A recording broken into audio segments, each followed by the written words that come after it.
Hey folks, Scott Hennen here. We had a great show today, a lot of great conversation, and it was most enjoyable. Chatted with Senator John Barrasso about more energy exploration in the U.S. We talked to an expert on the Middle East situation. President Dean Brashani opened the show today, gave his perspective on the 8.8% increase and a whole lot of calls. You know what was the fun thing is I remembered in the middle of the show that I have a speaking engagement tomorrow before a group of new Americans at a naturalization ceremony. So I asked the listeners for some input, and boy, I tell you, I got flooded with things. I've put up a post here on Facebook too, and I really want your take on this tonight because I'm interested. I really am.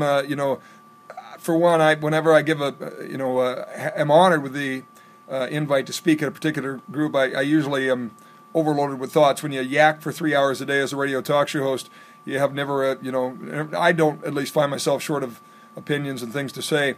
And in this case, I'm flooded with all kinds of different thoughts and ideas and emotions, and so I'm trying to kind of narrow it down a little bit. We had one fellow call in who was himself a new American about 3 years ago, went through the process and suggested that my call to the new Americans in this case be a request to be advocates for this country because they appreciate something that a lot of us take for granted, and that is that they are citizens of the greatest country on the face of the earth.